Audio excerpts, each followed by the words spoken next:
I just got back from Washington, D.C. We had the national RNC meeting, our first meeting since the election, and then the inauguration. But boy, was it bitterly cold in Washington, D.C. Whatever you guys think it was a cold that would cut through you.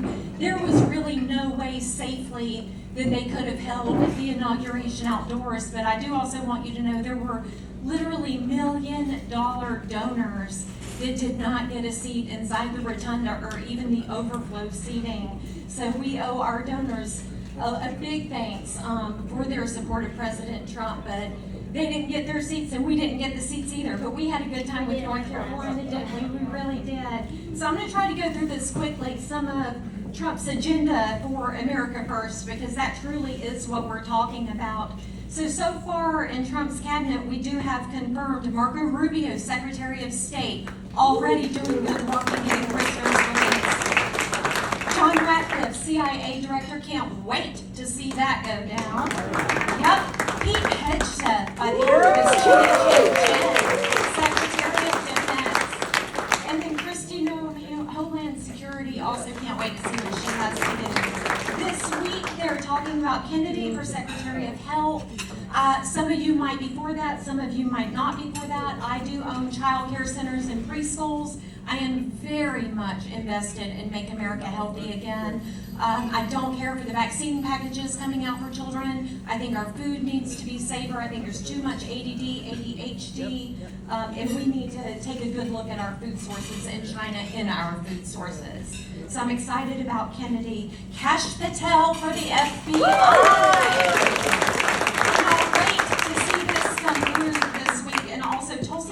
For National Intelligence Director. Can't wait to see that.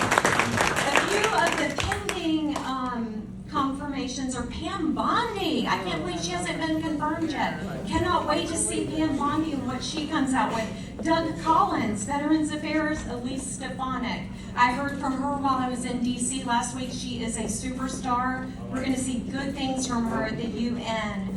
Also, keep an eye on Brooke Rollins. Don't know if you guys know much about her, but she's up for Agriculture Secretary, which is very important for North Carolina. David Rouser, one of our big agriculture servants in our congressional delegation. Brooke Collins is going to be very important for us. Sean Duffy, also important with Secretary of Transportation. I love some Doug Burgum. If you guys don't know much about him, he is a solid Christian family businessman. He's going to serve great as the Interior Secretary, and Lee Zeldin for EPA. I went to a great New York, I was pretty close with the New York delegation while I was in DC, and went to a breakfast with Lee Zeldin. And he is a New York superstar. I think we're going to see big things from him. Keep an eye on him. And you know what I said when we saw the New York representatives? It was Fowler and Lee Zeldin. And I was like, we need leaders like this in North Carolina. They spoke truth. It was unvarnished. There was no BS. It was all honest. It was very refreshing. And I would love to see some of that in North Carolina. Let's see what else we also have. Trump's first week, he visited the North Carolina mountains. Oh my gosh. And I'm sure that you guys saw the press releases and the press conference where he literally charged Michael Whatley with the distribution of federal funds. I am good for that because I want the money going to the people. I want their money rebuilding, and we need oversight on that. I do trust Michael Whatley to do what's best for North Carolina, so I am excited about that. Also, the fight in California. Oh my gosh, the wildfires. And I'm sure you guys saw this. Did you see President Trump fighting with the mayor of Los Angeles? Yes. You know what? Even the evil swamp that we have in California has to sit there, Hollywood, they have to sit there and know that President Trump is fighting for them. I literally heard one of the Hollywood stars who had been impacted from a previous fire, and she said, it took 1 year to drain my pool. She said there were dead animals in the pool from the fire, and we couldn't even drain the pool with the dead animals in the pool. The red tape and the regulations. And as Trump is arguing with the LA mayor and saying, It needs to start now. It can't be 18 months. It can't be 12 months. It can't be next week. It needs to start now. And she's like, oh, we will start it now, Mr. President. Well, good luck, and Trump's going to hold your feet to the fire. It will happen. Thank God for President Trump, and thank God for President Trump even in California. Because we're real Republicans. We don't want this work just for us. This work that Trump is putting out is truly, genuinely for everyone. And that is truly the message that we need to walk forward with. How about the Gulf of Mexico became the Gulf of America? I love it. You know, with him, it's all about positioning. It's all about message. It's all about posturing. With him calling that Gulf of America and making that happen, he is sending a message across the entire world that it is America first. It is something that small. He's saying, don't mess with us. I love it. Absolutely love it. Historic mass deportations. Mexico immediately said that they would not cooperate. How about Colombia? Said they wouldn't cooperate. And within 20 minutes, the president is saying he would send his plane to help with the deportation. From the golf course. From the golf course. How fantastic is that? DEI, rolling it back everywhere already across the country. Target, one of the most liberal organizations with their, rainbow flags as you walk in with your children in the front of Target. But they are saying that they're going to roll back their DEI policies. This is genuinely good work for America. The January 6th pardons. Finally. And ending government work from home. Get everybody back to work. It's the American dream. We work hard to prosper, and it is equality, not equity. We're Republicans, we're Americans, this is what we believe. Trump also revoked security clearance for over 51 former intelligence officials.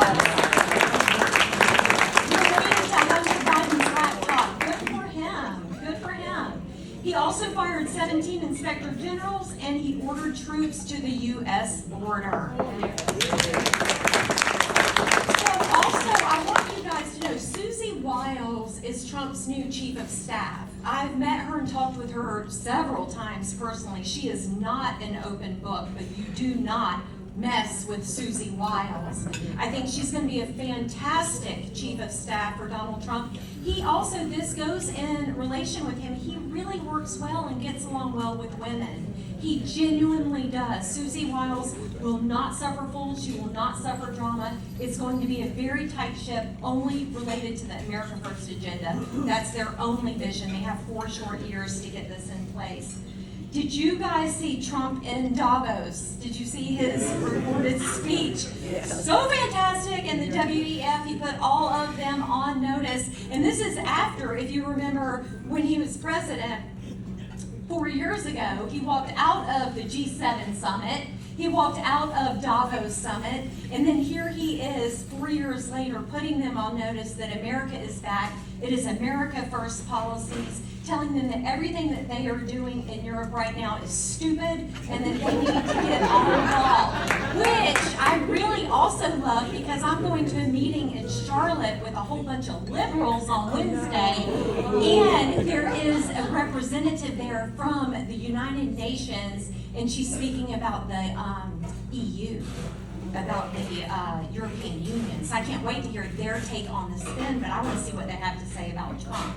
So I'll have to let you guys know about that. It's going to be very, very interesting. But I love Trump putting the international community on notice that we are back to America. And then I think it gave strength to the Argentinian president, who then came on board and lit them up over DEI practices and transgenderisms and surgeries. I really think that Trump is giving everyone else the strength now to speak up also and be bold, and I'm so happy about that. And he clearly told the Davos elite that they must invest in the U.S. or face tariffs. Hilarious. I love it. So then we dial back from international community, we dial back from national news, and we look at North Carolina. What does all of this mean really for North Carolina? So guys, my job as your RNC Committeewoman is to grow the party, not shrink the party. It is not my job to put a litmus test on people's Republicanism. What I'm going to tell you guys is, in this state, no one faction can win. It's going to take all of us working together to deliver our state. We have to deliver our state to continue the work that Trump is doing. 26 is going to be hard. We must win a large supermajority in Raleigh. We've got a Democrat governor. So we're going to have to pick up seats that we did not pick up this cycle. We're going to have to pick them up by more. So we're going to have to also hold the seats we already have. And it's going to be hard in a midterm, but it's a Trump cycle, so all that goes out the window, and nobody can really tell you what's going to happen. If Trump's delivering really good work and we all unify, we can deliver a supermajority in Raleigh. We can do that. We also need to look at our congressional seats. 2026 midterm, it's always hard to hold your seats, much less add a seat. I want to win District 1, y'all. We can win District 1 congressional seat. We can do that. If we all work together and stand together, we can do that. There's also going to be the U.S. Senate seat. I'm just going to tell you that whatever Trump says is what I will follow. My directive as an RNC Committeewoman, like I said, is to grow the party, not shrink the party, but I will also do whatever Trump says to deliver on the America First agenda. I truly believe in that. We've got to deliver the Senate votes for Trump. If we lose a Senate seat, then we have to pick a Senate seat up somewhere else. So whatever we do, please, we've got to win the Senate seat. And I don't care who it is, as long as it's a Republican. Promise me that, y'all. Whatever it is, we have to win a Republican for U.S. Senate in North Carolina. So races and party leadership are coming up. Unity and growth, including everyone. We can only win together. Trump's agenda is for everyone, and no one faction can win without the other. So be careful in your elections. The liberal agenda is the enemy, not each other. Remember that. People aren't the enemy. The liberal agenda is the enemy, and that's what we're fighting against, not each other. I love you, I love you, I love you, I love all of you, because you're Republicans. I even love some independents and unaffiliated, and I love a light Democrat if they vote red. I'll take whatever it takes for us to win, because I have children. My daughter's 25, my son is 20.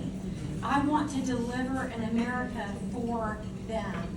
That's what this is about, and I know that you all feel the same. It's why you're here. I'm so excited to see this room of people. If you ever need anything, please let me know. Ed Roy Hill and I serve you at the RNC, along with our state chair, Jason Simmons. So if you ever need anything, let us know. You write a letter. I will make sure it gets to the Trump staff. We can definitely do that. I also really love Susie Wiles. I can get it to Susie, who will also get it to Trump. So we can do that for you. So if you ever need anything, let us know. But DC was wonderful. It was a true shot of goodness. You felt the energy there. People are on fire. They really are. I think DC is scared to death because Biden is there and they don't do any work. DC's quiet. When it's a Trump cycle, things are humming. The offices are humming. The halls are humming. You're like, what's going on? Who's meeting now? Where are they going? People are running. And that's where we are, guys. We're back. We're back. The Republicans are back. Trump is back. We